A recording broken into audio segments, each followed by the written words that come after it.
అదిరెన్ సంచ మహేశ్వరంకి అతి సమీపంలో HMDA approved villa ప్లాట్లు ఈఎంఐ మరియు బ్యాంక్ లోన్ సౌకర్యం అందుబాటులో.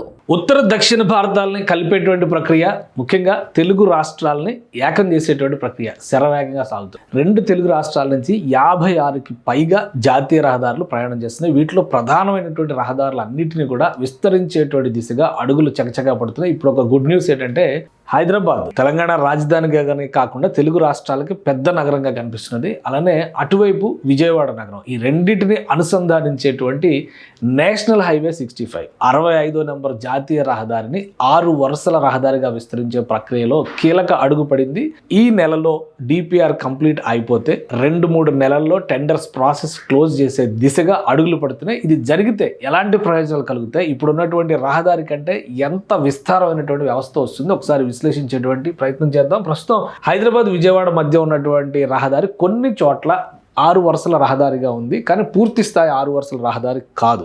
ఇక రాబోయేటువంటి రహదారి అంటే చాలా కాలంగా హైదరాబాద్ నుంచి మచిలీపట్నం పోర్టుకి కనెక్టివిటీ, హైవే కనెక్టివిటీ రహదారి విస్తరణ ద్వారా జరగాలనేటువంటి చర్చ నడుస్తుంది. రాష్ట్ర విభజన చట్టంలో చెప్పిన అంశాల ప్రకారం ఆంధ్రప్రదేశ్ రాజధానిని అనుసంధానించేటువంటి గ్రీన్ ఫీల్డ్ హైవే కూడా నిర్మాణం జరగాలి. అయితే విజయవాడ సమీపంలోనే రాజధాని వస్తుంది కాబట్టి గ్రీన్ ఫీల్డ్ హైవే పైన గత ప్రభుత్వాలు పెద్దగా ఫోకస్ పెట్టినటువంటి సందర్భం లేదు. అయితే రేవంత్ రెడ్డి సర్కార్ వచ్చిన తర్వాత గ్రీన్ ఫీల్డ్ హైవేను కూడా శరవేగంగా పట్టాలెక్కించాలని కోరుతుంది. ఈ నేపథ్యంలో అటు దాని ప్రాసెస్, ఆ నిర్మాణ ప్రక్రియకు సంబంధించినటువంటి ప్రాసెస్ నడుస్తుంది.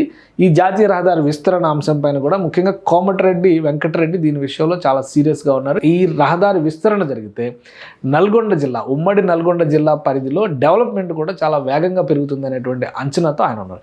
ఈ క్రమంలోనే కేంద్ర ప్రభుత్వం గ్రీన్ సిగ్నల్ ఇచ్చింది, టెండర్స్ ప్రాసెస్కి వెళ్ళబోతుంది. ఈ రహదారి విస్తరణ ఏ విధంగా ఉండబోతుందో ఒకసారి మనం విశ్లేషిద్దాం. మొత్తం ప్రాజెక్టు ఖర్చు అన్ని అంచనాలు, అంటే భూసేకరణతో సహా అన్ని అంచనాలను వేశారు. సో ఎంత ఖర్చు అవుతుంది, భూసేకరణకి ఎంత అవుతుంది, 2 రాష్ట్ర ప్రభుత్వాలు ఏ విధంగా ముందుకు రావాలనే దాని మీద కూడా ఒక క్లారిటీ వచ్చింది. సమన్వయ విభాగాలన్నింటినీ కూడా ఒకటిగా క్రోడీకరించేటువంటి భేటీలు, మీటింగ్లు కూడా కంక్లూడ్ అయిపోయినాయి. సో ఇక్కడ మొత్తం చూద్దాం మనం. 6వ నెంబర్ జాతీయ రహదారి విస్తరణకు సంబంధించి ప్రాజెక్టు ఖర్చు 10,391.53 కోట్ల రూపాయలు అంచనా వేస్తున్నారు. మొత్తం 231 కిలోమీటర్లు, 231.32 కిలోమీటర్లు ఉంటుంది ఇది డిస్టెన్స్. అదేంటి చాలా దూరం ఉంది కదా, ఇంకా 300 కిలోమీటర్ల దాకా ఉంది కదా అంటే, ఇక్కడ వేసినటువంటి ఎస్టిమేషన్స్ అన్నీ కూడా అవుటర్ రింగ్ రోడ్స్ని అనుసంధానించే దిశగా వేసినటువంటి ఎస్టిమేషన్స్. కాబట్టి డిస్టెన్స్ తగ్గుతుంది.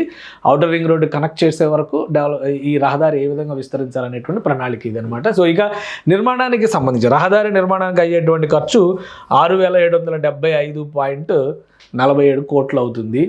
భూసేకరణ ఇతర పనులుగా అయ్యేటువంటి ఖర్చు 3,616 కోట్లు అవ్వబోతుంది. సో ఈ ఖర్చుతో అంటే కేవలం 10,000 కోట్లు ఖర్చు చేస్తే కనుక 2 రాష్ట్రాల మధ్య ఒక వేగవంతమైనటువంటి రహదారి వ్యవస్థ రాబోతుంది. ప్రస్తుతం ఉన్నటువంటి దారుని మనం ఒకసారి గమనించి చూస్తే, ఇక్కడ హైదరాబాద్ విజయవాడకి మధ్య ఉన్నటువంటి ప్రస్తుత రహదారి ఇదే అవుతుంది. దీనికి సంబంధించినటువంటి డిస్టెన్స్ మనం ఒకసారి చూస్తే ఆల్మోస్ట్ 240 కిలోమీటర్లు, 280 కిలోమీటర్లు వస్తుంది. సో ఈ రహదారికి ఇది రైల్వే ట్రాక్, ఇది రైల్వే లైన్, ఇది కాదు. ఇక్కడ మనం చూడాల్సింది రోడ్వే అనమాట. రోడ్వేకి సంబంధించినటువంటి మ్యాప్ ఒకసారి చూస్తే రోడ్వే డిస్టెన్స్లో 2 నగరాల మధ్య ఉండేటువంటి డిస్టెన్స్ ఇది ఆల్మోస్ట్ మనకి ప్రస్తుత ప్రయాణ సమయం 4.5 గంటల సమయం పడుతుంది. ఈ ఎక్స్ప్రెస్ వే కనుక రెడీ అయితే ఈ సమయం చాలా తగ్గుతుంది అనేటువంటి ఆలోచన, అంచనా ఉంది. సో దానికి తగ్గట్టుగా ప్రస్తుతం ఉన్నటువంటి రహదారికే అటు ఇటు భూసేకరణ చేయబోతున్నారు. భూసేకరణ చేయడం ద్వారా 6 వరుసల రహదారిగా ఉంటుంది. ప్లస్ దానికి సబ్వేలు కూడా, అంటే మీన్స్ సర్వీస్ రోడ్ల నిర్మాణం కూడా ఉంటుంది కీలకమైనటువంటి ప్రాంతాల్లో. సో ఆ డేటాను ఒకసారి మనం విశ్లేషిద్దాం. ఇక్కడ దీనిలో 6 రహదారులకు సంబంధించినటువంటి ప్రత్యేకతలు ఏంటి, హైలైట్స్ ఏమేమి వస్తాయి అనేది ఒకసారి మనం చూద్దాం. మొత్తం 33 ప్రధానమైనటువంటి జంక్షన్లు ఏర్పడబోతున్నాయి. అలానే 105 చిన్న జంక్షన్లు ఏర్పాటు కాబోతున్నాయి. అంటే మొత్తం ఇది 231 కిలోమీటర్ల స్ట్రెచ్లో వచ్చేటువంటి డెవలప్మెంట్ అనమాట. ఏకంగా ప్రధానమైన జంక్షన్లు 33 వస్తున్నాయి. అంటే ప్రధానమైన జంక్షన్లు వచ్చిన ప్రతి చోట కూడా అక్కడ ఉన్నటువంటి ప్రస్తుతం ఉన్నటువంటి చిన్న చిన్న టౌన్లు, చిన్న చిన్న పట్టణాలు రాబోయే రోజుల్లో అక్కడ విపరీతమైనటువంటి గ్రోత్ ఉండేటువంటి అవకాశం ఉంటుంది. విశేషమైనటువంటి అభివృద్ధికి మార్గం అవుతుంది అనేటువంటి అంచనా ఉంది. ఇక 4 కొత్త ఫ్లైఓవర్ నిర్మాణం జరుగుతుంది. 17 అండర్ పాస్ ఓవర్ పాస్ బ్రిడ్జ్లు అంటే పైనుంచి వెళ్ళే కావచ్చు లేదా కింద నుంచి వెళ్ళే కావచ్చు, అవి 17 చోట్ల ఏర్పాటు చేయబోతున్నారు. కొత్త ఫ్లైఓవర్లు అయితే 4 రెడీ అవుతాయి. ఆల్రెడీ ఇప్పుడు చాలా చోట్ల ఫ్లైఓవర్లు ఉన్నాయి. ఆల్రెడీ సూర్యాపేట దగ్గర ఫ్లైఓవర్ల నిర్మాణం కూడా మళ్ళీ జరుగుతోంది.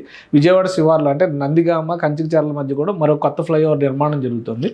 అవి కాకుండా ఇంకో 4 కొత్త ఫ్లైఓవర్లు వస్తాయి. సో ఇంకా స్పీడ్ యాక్సెస్ ఉండేటువంటి అవకాశం ఉంటుంది అన్నమాట. ఇక ప్రయాణికుల సౌకర్యం కోసం 94 రెస్ట్ ఏరియాలు ఉంటాయి. 16 బస్ షెల్టర్లను కూడా నిర్మిస్తున్నారు.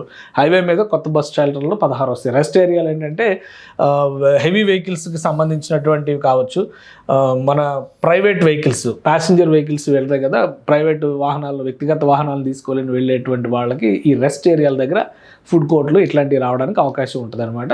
ఇక ఆంధ్రప్రదేశ్లో 2 కొత్త బైపాస్ రోడ్లు నిర్మించబోతున్నారు. అక్కడ వచ్చేటువంటి సిటీ అంటే కొంత డెవలప్ అయినటువంటి ఏరియాలు, ప్రధానంగా ఇటీవల కాలంలో నందిగామ దగ్గర బైపాస్ నిర్మించారు. గతంలో నందిగామ టౌన్లో నుంచి వెళ్ళేది, ఇప్పుడు అది మారింది. జగ్గయ్యపేటకు సంబంధించి కూడా అట్లా నిర్మాణం. అలా కొత్తగా మరొక 2 బైపాస్లు వస్తాయి ఏపీలో. 22.5 కిలోమీటర్లు గ్రీన్ ఫీల్డ్ స్ట్రెచ్ని కూడా అభివృద్ధి చేయబోతున్నారు.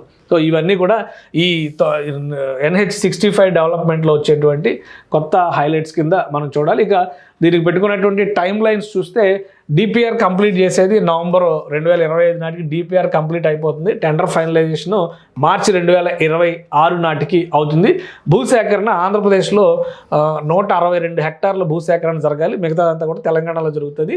ఇక 1414 కోట్లు దానికోసం అంచనా వ్యయం కింద పెట్టారు. ఇందులో NHA అంటే నేషనల్ హైవే అథారిటీ, తర్వాత RNB శాఖ, 2 రాష్ట్ర ప్రభుత్వాలకు సంబంధించినటువంటి రహదారి నిర్మాణ సంస్థలకు సంబంధించినవి రూట్ అలైన్మెంట్ అనుమతుల కోసం చేయాల్సినటువంటి పనులన్నీ కూడా వీళ్ళు సమన్వయం చేస్తారు. సో ఒకవేళ ఇది కనుక కంప్లీట్ అయితే 6 వరుసల రహదారి, ఎక్కువ రద్దీ ఉండేటువంటి ప్రాంతాల్లో సర్వీస్ రోడ్లు ఇవి కూడా వస్తాయి. సర్వీస్ రోడ్లు వస్తాయి. ఎక్కడెక్కడైతే ట్రాఫిక్ ఆగకుండా మూవ్ చేయడానికి ఎక్కడెక్కడైతే ఫ్లైఓవర్లు అవసరమో, అండర్ పాస్లు అవసరమో, ఓవర్ పాస్లు అవసరమో వాటి అన్నింటిని కూడా ఐడెంటిఫై చేశారు. 33 ప్రధానమైనటువంటి జంక్షన్లు తయారవుతాయి. అంటే 33 పట్టణాలు అక్కడ డెవలప్ అవ్వడానికి స్కోప్ ఏర్పడుతుందని చెప్పని మనం అర్థం చేసుకోవచ్చు. NHAI దీనికి సంబంధించి NHAI ఇప్పటికే క్లియరెన్స్ ఇచ్చింది. ప్రొసీజరల్గా చేయాల్సినటువంటి అంటే డిపిఆర్ సంబంధించినటువంటి ప్రాసెస్ ఆల్రెడీ ఒక ప్రైవేట్ కంపెనీకి అప్పగించి ఇది నవంబర్ నాటికి కంప్లీట్ అయిపోతే కనుక టెండర్ ప్రాసెస్లోకి వెళ్ళిపోతారు. సో ఇప్పటికి వేసినటువంటి అంచనా వ్యయాల ప్రకారం చూస్తే 10,000 కోట్లు, సుమారు 10,700 కోట్ల అంచనా వ్యయంతో మొత్తం అన్ని పనులు కంప్లీట్ చేయడానికి అవకాశం ఉంటుంది. బహుశా టైం లైన్ కూడా 2 ఏళ్లలో పూర్తి చేసే దిశగా అడుగులు పడవచ్చు. సో అలా అయితే కనుక హైదరాబాద్ విజయవాడ కనెక్టివిటీ చాలా స్పీడ్ యాక్సెస్గా మారిపోయేటువంటి అవకాశం ఉంటుంది. ఇక గ్రీన్ ఫీల్డ్ హైవే కూడా అందుబాటులోకి వస్తే ఫ్యూచర్ సిటీ నుంచి లేదా రీజనల్ రింగ్ రోడ్ నుంచి డైరెక్ట్ అమరావతి మీదుగా వెళ్లేందుకు ఒక వెసులుబాటు వస్తుంది. 2 తెలుగు రాష్ట్రాల మధ్య హై స్పీడ్ కనెక్టివిటీ ఉంటుంది ఒకటి. రెండోది ఉత్తరాది రాష్ట్రాలకు వెళ్ళేటువంటి వాళ్ళు దక్షిణాది రాష్ట్రాల నుంచి ఈ రోడ్ యాక్సెస్ చేయడానికి అవకాశం ఉంటుంది. ఎందుకంటే నార్త్కి సౌత్కి అసలైన కనెక్టింగ్ పాయింట్స్ తెలుగు రాష్ట్రాలే. అటు ఈస్టర్న్ కారిడార్లో వెళ్ళాలంటే విజయవాడ, వైజాగ్ మీదుగా అటు వెళ్లాల్సిందే. ఇటు నార్త్ కారిడార్లో వెళ్ళాలంటే కనుక కర్నూలు మీద నుంచి హైదరాబాదు, లేదంటే విజయవాడ మీద నుంచి వరంగల్ మీదుగా హైదరాబాద్ని టచ్ చేస్తూ కూడా వెళ్ళొచ్చు. సో అందుకనే ఈ రహదారుల విస్తరణ అనేది ప్రధానమైనటువంటి ఎజెండాగా కేంద్ర ప్రభుత్వం తీసుకుంది. ఇప్పటికే ఉత్తరాదిలో అనేక రహదారులు భారీ జంక్షన్ల ప్రారంభోత్సవాలు జరుగుతున్నాయి. ఎందుకంటే ఇవి గత 4-5 ఏళ్ళుగా అక్కడ నిర్మాణాలు జరిగాయి. ఇప్పుడు ఇక్కడ నిర్మాణాలు మొదలవుతున్నాయి కాబట్టి రాబోయేటువంటి 2-3 ఏళ్లలో మరికొన్ని ప్రధానమైన రహదారుల విస్తరణ 2 తెలుగు రాష్ట్రాల్లో జరిగేటువంటి అవకాశం ఉంది.